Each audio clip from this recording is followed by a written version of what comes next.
There is a photograph taken on the night of June 5th, 1968, inside the kitchen of the Ambassador Hotel in Los Angeles.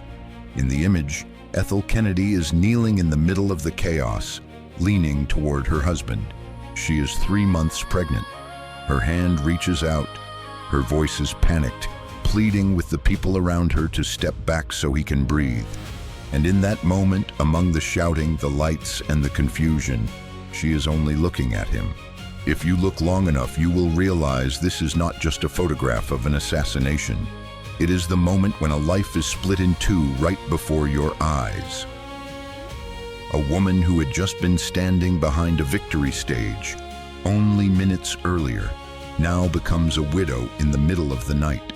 This is the story of Ethel Kennedy, a woman who walked out of that night with no way to return to who she once was. Ethel Skockel was born in Chicago in 1928, the 6th child in a family of 7 siblings, where wealth did not come with quietness or rigid aristocratic standards. Her father, George Skockel, was a railroad worker who earned only $8 a week. Thanks to a different vision when he recognized the value of coke, a byproduct that mining companies at the time often discarded, he gathered $1,000 to establish the Great Lakes Carbon Corporation and turned it into a vast energy empire. When Ethel was 5 years old, the family moved to Greenwich, Connecticut, into an English-style mansion with as many as 31 bedrooms and spanning 40 acres. In that enormous house, Ethel grew up with her 6 siblings in an atmosphere that people described as a perpetual circus.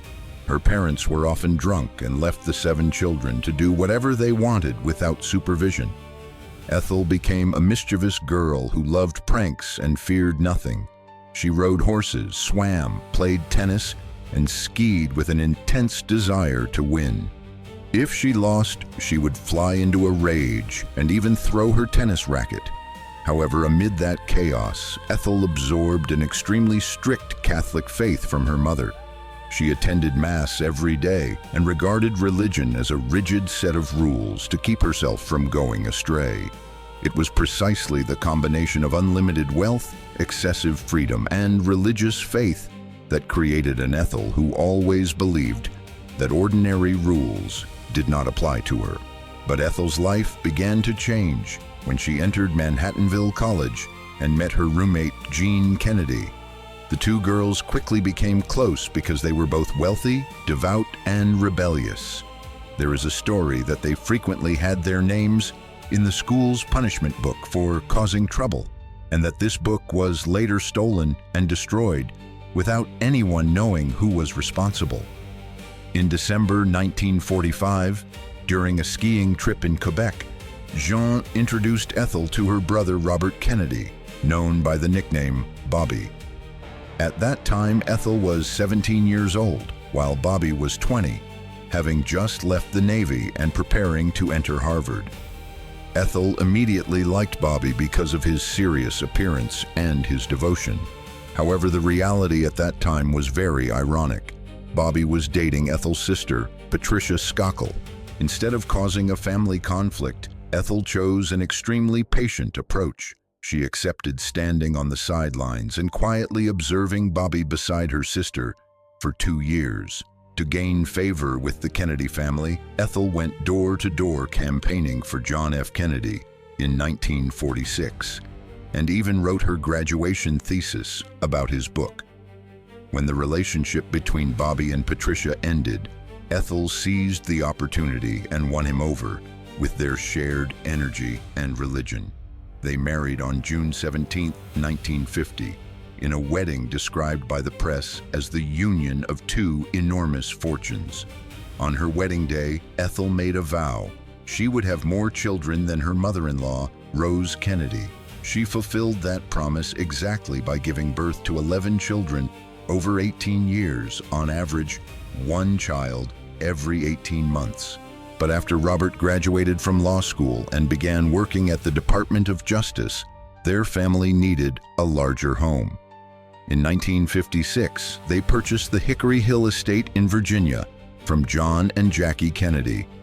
Jackie had once tried to decorate the house elegantly, but after losing a child, she felt the house was too painful and sold it to Bobby and Ethel. Under Ethel's hands, Hickory Hill quickly became something entirely different. It was a 13-bedroom mansion on 6 acres, and Ethel turned it into a true zoo. She kept many animals such as horses, dogs, goats, rabbits, turtles living in the laundry room, and even a sea lion named Sandy living in the swimming pool. This sea lion later had to be sent to the National Zoo after pushing her eldest daughter into the water.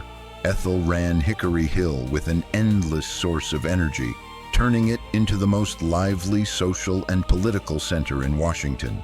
The parties there were very famous for their unusual combination of politicians, astronauts, artists, and even the herd of pets. You could see cabinet members in elegant suits being pushed into the pool to Ethel's delight, or see scholars discussing the universe while children and dogs ran wildly around. Ethel also organized specialized seminars to help her husband expand his political knowledge. Meanwhile, she maintained the famously rough family football games where she herself was willing to bite an opponent's ankle to win the ball. Hickory Hill was not just a house. It was a real engine that helped build Bobby's image before the public as a warm and energetic family man. Ethel did not only take care of the household, she was the most important political partner, the one who constantly urged Bobby to enter the biggest power races, including the run for the White House. After the radiant years at the Hickory Hill estate, Ethel's life began to enter a series of tragic events that would last for decades. The reality is that before the world came to know about political assassinations, Ethel had already endured great loss within her own family. In October 1955, while Ethel was pregnant with her 5th child and busy taking care of her young children in Washington, her parents, George and Ann Skakel, were killed when their private plane exploded in the skies over Oklahoma. At the age of 27, Ethel faced the loss of both her father and mother at the same time, but instead of collapsing, she chose to bury herself in caring for her 11 children and supporting her husband's career. That resilience was tested once again on November 22, 1963, when Ethel was the one who directly picked up the phone call from FBI Director J. Edgar Hoover, informing her that President John F. Kennedy had been assassinated. In the dark months that followed, as Robert Kennedy fell into deep depression, often wearing his brother's old coat and wandering around the Hickory Hill estate, Ethel was the one who kept the family from falling apart. She did not force her husband to recover immediately, but quietly managed everything, from taking care of their large number of children to organizing prayer gatherings, while also being the one who most strongly urged Bobby to enter the race for the White House in 1968. Even when her own brother George Jr. was also killed in a plane crash in 1966, Ethel maintained a calm face in public, treating each tragedy as a test to make her stronger. But tragedy struck suddenly on the night of June 5, 1968, at the Ambassador Hotel in Los Angeles. Ethel, who was 3 months pregnant with her 11th child at the time, stood right behind her husband on stage as he declared victory in the California primary. Immediately after the hopeful speech, Bobby was led through a shortcut in the kitchen area to reach the press room. And that was when Sirhan appeared with a revolver in his hand. 3 shots struck Bobby, causing him to fall onto the concrete floor amid the chaotic crowd. Ethel rushed over and knelt beside her husband, asking the crowd to step back so he could have air to breathe, and she even removed his shoes so he would be more comfortable. While a busboy named Juan Romero placed a rosary into Bobby's hand, Ethel whispered into her husband's ear words of reassurance that everything would be fine and that she loved him. Bobby only managed to ask, "Is everyone okay?" before fading away. During the next 26 hours at Good Samaritan Hospital, Ethel did not leave her husband's bedside for a single moment. She did not eat, did not sleep, only held his hand tightly and prayed. When the doctors announced that Bobby had passed away in the early morning of June 6th, Ethel did not scream or collapse. She stood up and went to thank each doctor and nurse who had tried to save her husband with a politeness that felt almost cold. On the 8-hour funeral train that carried Bobby's body from New York to Washington, instead of sitting alone to cry, Ethel walked through each carriage to greet and comfort the grieving passengers.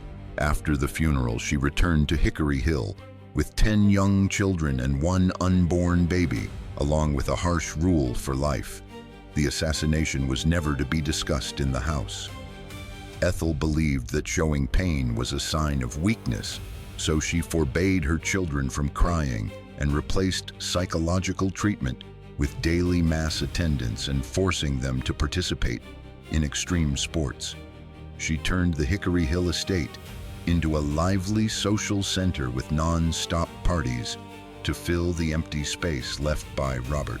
There, important guests could see politicians in suits being pushed into the pool or taking part in violent family football games organized by Ethel. However, behind the radiant appearance in front of the cameras, Ethel began turning to vodka every night to cope with the pain. Her children later recalled that when drunk, she became harsh, often comparing them to their late father and placing heavy pressure on them to live up to the Kennedy name. Only a few months after her husband's death, she founded the Robert F. Kennedy Center for Justice and Human Rights to continue his legacy, while declaring that she would never remarry because to her, Robert was the only one. Ethel Kennedy established a strict rule of never discussing the assassination or the pain. She forced her children to use faith and extreme sports to fill the void. But this very denial created scars that would never heal. The one who suffered the most was David Kennedy, the 13-year-old boy who alone witnessed his father being shot through the television screen in a hotel room on that fateful night in 1968. While Ethel was kneeling beside her husband in the kitchen, no one came to protect David from the horrifying images being broadcast live, and the boy carried that trauma for the rest of his life, with nightmares and chronic insomnia. Instead of taking her son for psychological treatment, Ethel only told David to pray more, which led him to turn to drugs to soothe himself. David's life ended tragically in April 1984 when he was found dead from a drug overdose in a hotel in Florida, surrounded by syringes and burned spoons. Ethel buried her son with an unchanged expression. She maintained her composed demeanor in public and continued to avoid mentioning the cause of his death. The rebellion and recklessness of her children also caused tragedies for others, notably the accident involving her eldest son, Joseph Kennedy II, in 1973. While driving a Jeep at excessive speed on a narrow road in Nantucket, Joseph caused the vehicle to overturn, leaving a female companion, Pam Kelly, permanently paralyzed from the waist down. But the influence of the Kennedy family helped Joseph avoid arrest or a sobriety test by the police, and Ethel never visited or sent a personal apology to the victim. And tragedy continued with Michael Kennedy, her 6th son, in the late 1990s.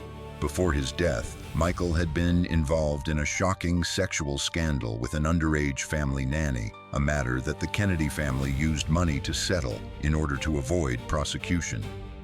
On New Year's Eve in 1997, Michael died in a skiing accident in Aspen while playing football on the snow, a risky activity that Ethel had always encouraged her children to take part in despite warnings that it was extremely dangerous.